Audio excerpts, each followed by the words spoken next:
All right, now sometimes on this Freight Broker Business channel, there will be things that I share that you can take a look at, implementing in your own business, and probably there's a good chance that you would get good results from doing it based on things that I've done, people that I've been in contact with, people that are within my circle have done.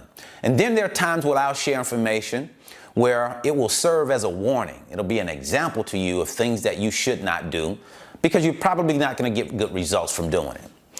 Today, in this video, this will definitely serve as an example and a warning of things that you shouldn't do in your business because the results are not in your favor. Let's put it that way. I talked to a young lady over the weekend, and she's been in business now since 2015.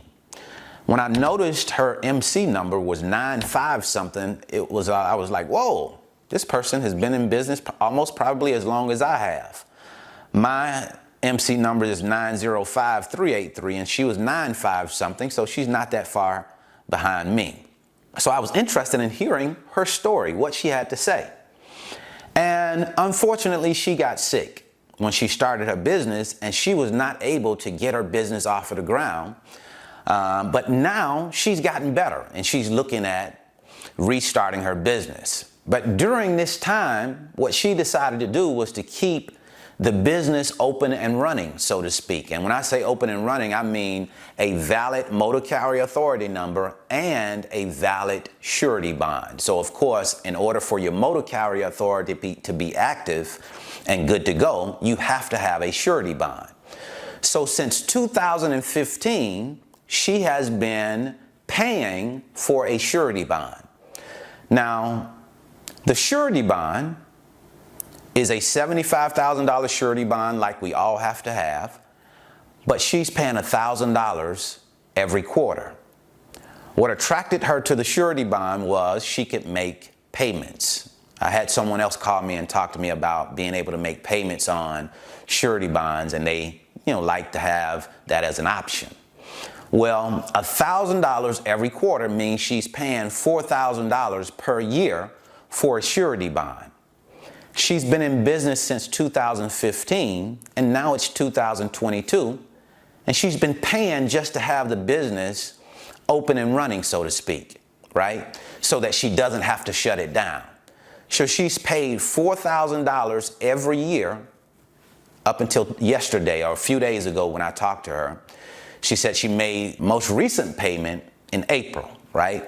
So now she'll have another payment coming up, the next quarter. So total of 4 payments within the year, $4,000. So when you multiply that times 7 years in business, we're talking $28,000 she will have paid if she pays through this year for that bond.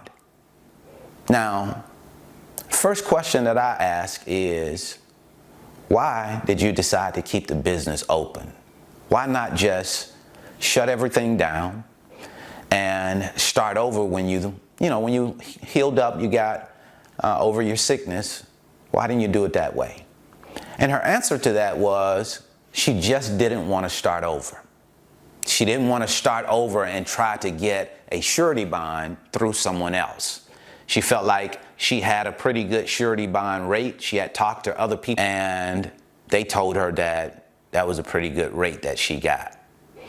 Well, $4,000, first of all, is not, in my opinion, a good rate at all. When you have people that are 1 year in business that are qualifying for $1,500 surety bonds.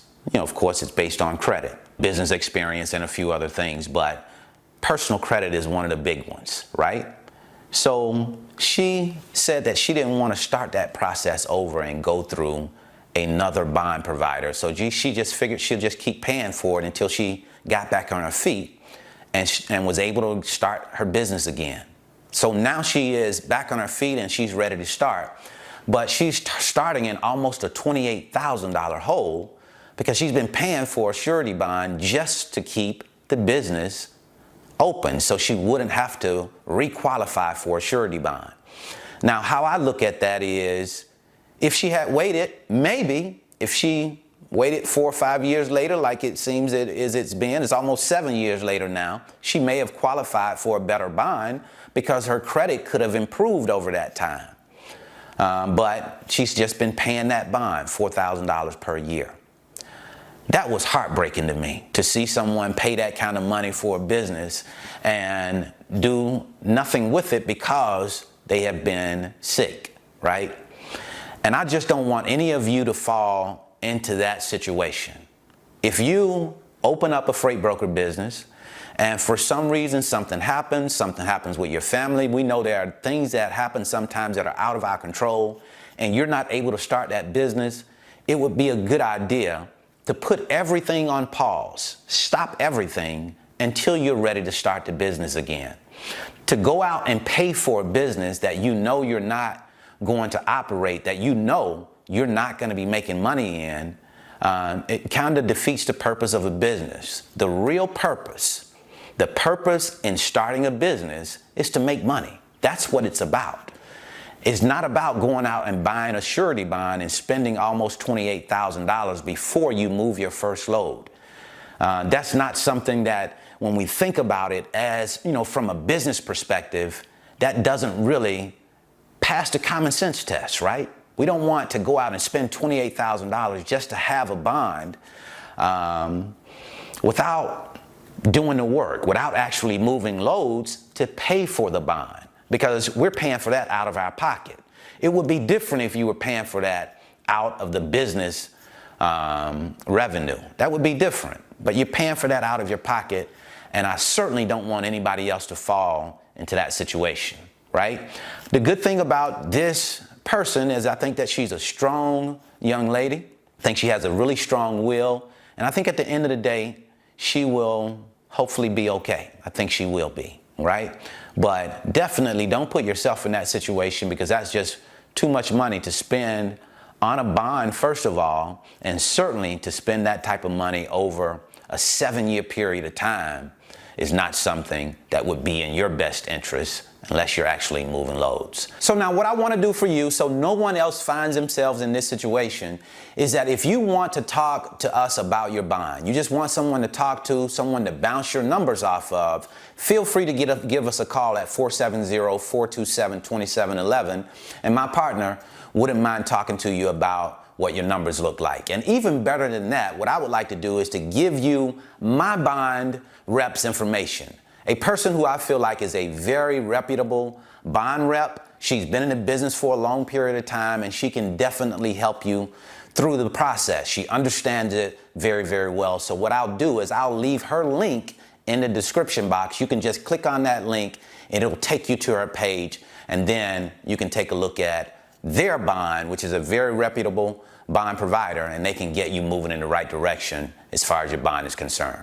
So that's what I wanted to share with you today. I certainly hope this information has been helpful. If you're interested in learning more about the freight broker business, I'll leave a free link in the description. It's my 5-video series, and it's titled How the Load Movement Process Works. It'll give you a chance to come into the office with me and watch me on video as I move loads, I talk to shippers and carriers to give you a better understanding of how this business works before you come into it. And then if you're interested in learning more about how we as freight brokers go out and find our customers, our shippers that I work with, I'll leave a free video right here. So until the next time, I wish you the very best in your life and business. See you at the top, because the bottom is much too crowded.